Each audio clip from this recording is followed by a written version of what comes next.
बहुजन media ने भी आकाश आनंद की रैली कवर नहीं की। सर्वजन मीडिया तो छोड़ दो, मोदी मीडिया को भूल जाओ। गांधी मीडिया ने, ना गांधी मीडिया ने, ना मोदी मीडिया ने और ना बहुजन मीडिया ने, तीनों मीडिया ने, सब 3-4 शायद चैनल ने कवर किया। इवन बहुजन मीडिया ने भी आकाश आनंद की रैली कवर नहीं की। आप देख रहे हैं बहुजन मीडिया। साथियों, आज हम नोएडा दलित प्रेरणा केंद्र पर, जहां पर साहब माननीय काशीराम जी का भी जयंती बड़ी धूमधाम से मनाई जा रही है। यहाँ पर तमाम बहुजन समाज पार्टी के समर्थक बोल रहे हैं, लेकिन आज एक बहुत बड़ा सवाल ये खड़ा हो रहा है कि 21वीं सदी में जिस महानायक ने इस देश के दबे कुचले लोगों को सत्ता के गलियारों में ले जाने का काम किया, उन्हें सत्ता का मजा चखाया, लेकिन आज कहीं ना कहीं जो मिशन मूवमेंट में साहब माननीय काशीराम जी लेकर चले थे, आज हम इस भीड़ से अनुमान लगा सकते हैं कि वो मिशन मूवमेंट कहीं ना कहीं बहुत पीछे जा रहा है। तो उसका बेसिक कारण क्या है सर, क्या कहना चाहेंगे इसमें? बहुजन आंदोलन में लहरें आती रहती हैं। ये लहर आंदोलन, कोई भी आंदोलन होता है, उतार चढ़ाव आते रहते हैं। और जब जब राजनीतिक आंदोलन नीचे, या परिणाम जिसको कहते हैं, परिणाम में जो नापते हैं लोग, वो जब नीचे होता है तो सामाजिक आंदोलन ऊंचा उठता है। और जब सामाजिक आंदोलन ऊंचा उठता है तो बहुजन समाज सत्ता में चला जाता है। मैं आपको आपके प्रश्न को इस तरह से उत्तर देना चाह रहा हूं कि ये जो बहुजन आंदोलन एक लहरों की तरह है और लहरें ऊंची नीची होती रहती है, मैं ये कहना चाह रहा हूँ। लेकिन 2024 के चुनाव में कहीं ना कहीं सभी पार्टियां पूरी जोर शोर से लगी हुई, लेकिन वही अगर हम बसपा की बात करें, क्योंकि साहब माननीय काशीराम जी के जन्म यहाँ पर लाखों करोड़ों का जन सैलाब होना चाहिए, लेकिन मुश्किल से 1000 लोग हैं, तो इसको किस तरह से देखते हैं? ये लोग नहीं है, ये है कार्यकर्ता, ये है बहुजन समाज के कैडर। और जो कैडर होता है, एक कार्यकर्ता, वो पहली बात तो माननीय काशीराम के शब्दों में कहूं तो एक बहुजन कार्यकर्ता 10 साल में बनता है, जो बहुजन कार्यकर्ता। तो कभी भी हम लोगों को जो नंबर से नहीं आंकना चाहिए, हमें आंकना चाहिए। आपको सत्ता में पहुंचाते, अगर एक भी सीट आपकी कम रह जाती तो आप मुख्यमंत्री नहीं बन पाते, प्रधानमंत्री नहीं बन पाते, और आप कह रहे हैं कि हमें नंबर नहीं आंकना चाहिए। बहुजन समाज का उद्देश्य सत्ता न होकर के व्यवस्था परिवर्तन है। सत्ता एक माध्यम है, साध्य नहीं है। और सत्ता पर पहुंचना जरूरी है, मैं आपकी बात से सहमत हूं, और वो सत्ता वोट के द्वारा होती है, ये भी मैं सहमत हूं। लेकिन जब हम गांव की तरफ जाएंगे, अभी मैं हरियाणा में था 3 दिन पहले, मैं देख रहा था बिना पढ़े लिखे लोग, महिलाएं, बच्चे झूम रहे थे गांव में। तो जब आप गांव में जाएंगे तो पूरा बहुजन समाज इंतजार कर रहा है बहन मायावती जी का, पूरा बहुजन समाज इंतजार कर रहा है बहुजन आंदोलन के प्रेरणाओं। इंतजार होता है, चाहे विधानसभा के चुनाव आए या लोकसभा के चुनाव आए, इंतजार सबका होता है, लेकिन जब रिजल्ट आता है तो वहाँ पर सुनने क्यों हो जाते हैं? बेसिक कमियां कहाँ रहती है जिसकी तरफ हम लोग समझ नहीं पाते या आप लोग उस पर काम नहीं कर पाते? हाँ, ये एक बहुत अच्छा प्रश्न है कि बहुजन आंदोलन को सिर्फ सीटों से नहीं नापना चाहिए। सीटें, जैसे मैं बताता हूँ, मैं दूसरा उदाहरण देके बताता हूँ कि मोदी लोग कर रहे हैं, सारे मोदी करने वालों को बताता हूँ, और मोदी मीडिया जिसको प्रचार कर रहा है, मोदी का तो सब कुछ है। लेकिन जब 2019 में मोदी की सरकार आई थी, तो पता है आपको, सिर्फ 100 में से 38 लोगों ने वोट दिए थे, ओनली 38%। इसका मतलब कि 62% लोग मोदी से नाराज थे। ये तो 2019 की बात कर रहा हूं।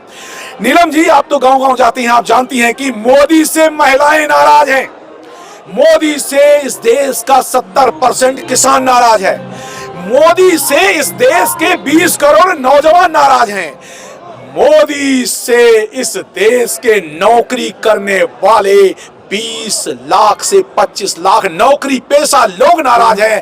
कहाँ मोदी से सैनिक नहीं, आप नाराजगी की बात करें कि हाँ। मोदी से नाराज है, लेकिन हम देखते हैं कि भर भर के वोट मोदी को ही मिलता है। मोदी जी प्रधानमंत्री बन जाते हैं, जब किसी राज्य में चुनाव होता है तो वहाँ पर भाजपा के मुख्यमंत्री बन जाते हैं, तो नाराजगी कैसी है? नहीं, वोट नहीं वो दे रहे हैं। वोट कहाँ? बीएसपी के एक एमएलए में उदाहरण देके बताता हूं कि जो वोट आप डालते हैं, अब तो वोट का मशीनीकरण हो गया है और मशीन से वोट चोरी हो रहा है। तो लोग जो वोट डालते हैं, बहुजन समाज पार्टी के एमएलए ने वोट डाला, उसके परिवार वालों ने एमपी में वोट डाला, एक भी वोट नहीं पड़ा। ऐसा क्या हो सकता है कि पूरा एक एमएलए अपना खुद का वोट नहीं डालेगा? क्या उसके परिवार के लोग नहीं डालेंगे? तो एक भी वोट अगर ना पड़े तो इसको क्या कहेंगे? तो एक तरफ ये जो बहुजन वोटों की चोरी हो रही है, बहुजन समाज पार्टी इस पर कोई भी संज्ञान क्यों नहीं लेती है? आप लोग ईवीएम को दोष देते हैं कि ईवीएम मशीन में गड़बड़ी, तो विपक्ष इसमें बहन जी भी आती है, तो क्यों नहीं बहिष्कार करते चुनाव? बहन जी ने 2014 में भी कहा था कि ईवीएम में गड़बड़ है, और बहुत सारे कार्यकर्ता हैं हमारे जो पाचा जी ने, उन्होंने तो कोर्ट केस डाल रखा है। बहुत सारे बहुजन आंदोलनकर्ताओं ने, वकील, हजारों हजार वकील सड़कों पर आंदोलन कर रहे हैं। लेकिन सर, उनकी कोई पार्टी नहीं है, वो विपक्ष में नहीं है, सिर्फ खाली सामाजिक संगठन है, लेकिन यहाँ जिम्मेदारी बनती है विपक्ष की। बिल्कुल ठीक कहा आपने। जब बीजेपी विपक्ष में थी, आडवाणी विपक्ष में थे, तो उन्होंने किताब लिख डाली कि ईवीएम हटाई जाए। अब वही सत्ता में है। कांग्रेस कभी भी ईवीएम आंदोलन के खिलाफ कभी कुछ नहीं कहती। आप पार्टी कभी, क्योंकि आप पार्टी क्यों नहीं आंदोलन करती ईवीएम के खिलाफ? क्योंकि 67 सीटें। बसपा को किसने रोका है? किसने रोका है बसपा को? ये बताएं। हम सवाल कर रहे हैं बसपा से। अच्छा, बहुजन समाज पार्टी अकेली पार्टी नहीं है, ये एक आंदोलन है। बहुजन समाज पार्टी 3 चीजें लड़ रही है। एक तो आंदोलन चला रही है, पार्टी भी लड़ रही है, सामाजिक आंदोलन चला रही। तो बहुजन समाज पार्टी से क्यों? बहुजन समाज पार्टी ने, बहन जी ने कह तो दिया, ट्वीट भी कह दिया, कैसे भी कह दिया, 1000 बार कह दिया कि वो अगर मतलब बीएसपी ने सीधे कहा ये वोटों की चोरी होती है। क्या करें बहन जी, लड़े जा करके? बहन जी तो ट्वीट कर देती है, लेकिन बहन जी के बाद में बहुत सारे ऐसे नेता हैं जो आज कहीं ना कहीं सत्ता के मजे भी ले रहे हैं और मलाई भी कर रहे हैं। तो क्या उन नेताओं की ड्यूटी नहीं बनती? चलो हम एक बार मान लेते हैं कि बहन जी सीनियर हो गए, वो सड़कों पर नहीं उतरती, लेकिन नेता तो उतर सकते हैं ना। पिछले हफ्ते में हरियाणा में था, मैंने देखा नेता मान्यवर आकाश आनंद जी ने रैली की। पता चला सार्वजनिक मीडिया तो छोड़ दो, मोदी मीडिया को भूल जाओ।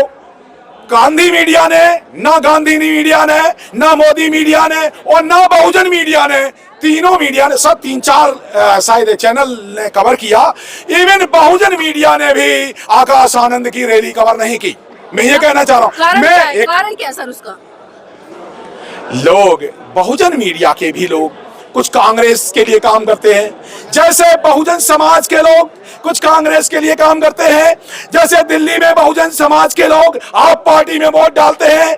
वाल्मीकि जाति के और जाटव जाति के लोगों ने दिल्ली में, बहुजनों ने आप पार्टी में वोट डाल के मानववादी पार्टी को जिता दिया। सर, आपने बहुजन मीडिया पर सवाल उठाया कि बहुजन मीडिया कवरेज नहीं करती। आपको अच्छे से याद होगा 2022 के चुनाव में आप भी हमारे साथ, हमने पूरा उत्तर प्रदेश कवर किया। किसी नेता ने यहाँ तक ये नहीं पूछा कि आपने एक गिलास पानी पिया या चाय पिया, खाना क्या? तो बताइए बहुजन मीडिया कहाँ तक संघर्ष करेगा? नीलम जी, बहुजन मीडिया की अपनी समस्याएं हैं।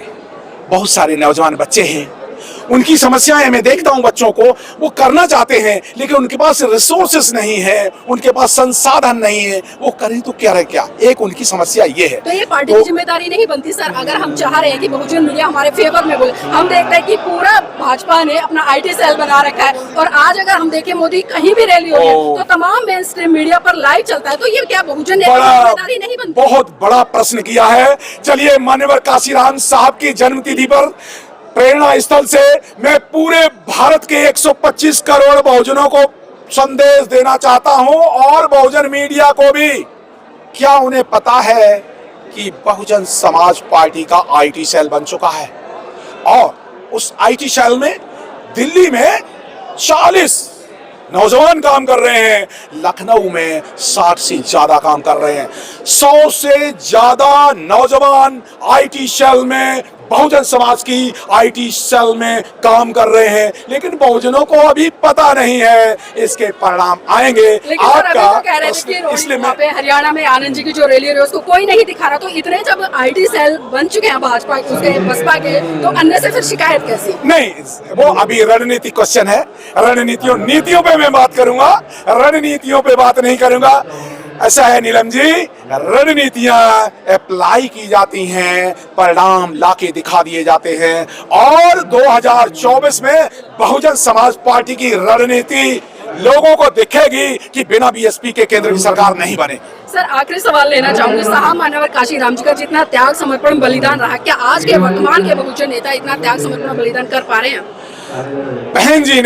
बहन जी ने जीवन दान दे दिया। मैं बहन जी की बात नहीं कर रही सर, हाँ। उन्होंने तो सब कुछ निछावर कर दिया, मैं तमाम और नेताओं की बात कर रही हूँ। नेता तो एक ही है, ये बाकी नेता नहीं है, बीएसपी और कोई नेता नहीं है, सिर्फ कार्यकर्ता है। बहुजन समाज की एक ही लीडर है, वो है बहन कुमारी मायावती। और जब मान्यवर काशीराम साहब थे तो एक ही लीडर थे, मान्यवर काशीराम साहब, और जब बाबा साहब थे तब एक ही लीडर थे, बाबा साहब डॉक्टर अम्बेडकर। आज से नहीं, ये बहुजन आंदोलन को लोग जानते नहीं है। तथागत बुद्ध के समय में एक लीडर थे, रैदास के समय में एक ही लीडर रहे, चोखा मेला के समय से लेकर के और फूले साहब के समय भी एक नेता रहे, और बाबा साहब के समय भी एक नेता रहे, और एक लीडर दूसरे लीडर को हैंड ओवर करता है। जैसे फूले साहब ने साहू जी महाराज को वेतन हैंड ओवर किया, और साहू जी महाराज ने बाबा साहब अम्बेडकर को 1921 में हैंड ओवर किया। बाबा साहब अम्बेडकर ने से मान्यवर काशीराम साहब ने जब टेक ओवर किया, हैंड ओवर तो नहीं कर पाए, वो परिस्थिति नहीं आ पाई, और मान्यवर काशीराम साहब ने 2002 में लखनऊ में बहन मायावती जी को हैंड ओवर किया। तो यहाँ पर एक पार्टी, एक लीडर, एक विचारधारा, एक लक्ष्य और एक मंजिल है, बहुजन समाज का निर्माण, जाति विहीन समाज का निर्माण करना। और लक्ष्य बिल्कुल क्लियर है। क्या वो लक्ष्य में मान्यवर काशीराम साहब के शब्दों में पढ़ के बताना चाहूंगा, क्योंकि एक भी शब्द उसमें से हटना नहीं चाहिए। पूर्ण असमानता की संस्कृति को परम समानता की संस्कृति में बदलना हमारा अभीष्ट लक्ष्य होना चाहिए। किंतु परम समानता के परिवर्तन की संस्कृति के सदैव वर्तमान पीढ़ी की व्यवस्था के होने वाले लोगों में से के हाथों में होनी चाहिए, और भीतरघात, तोड़फोड़, विध्वंस से बचने के लिए हमें सावधानी जरूरी है। हमें मौर्य साम्राज्य के पतन से यही एक सीख सीखनी है। मान्यवर काशीराम साहब के चमचा युग का अंतिम पैरा में पढ़ रहा था, हमें ये सीख लेनी चाहिए मौर्य साम्राज्य से। जो काशीराम साहब कह गए थे वो बातें मैं कह रहा था, ये मेरी बात नहीं है। आपने मेरी बात ध्यान से सुनी, आपका बहुत बहुत अभिनंदन। जय भीम, जय भारत, और मान्यवर काशीराम साहब के जन्मदिन की बहुत बहुत शुभकामनाएं। जय भीम।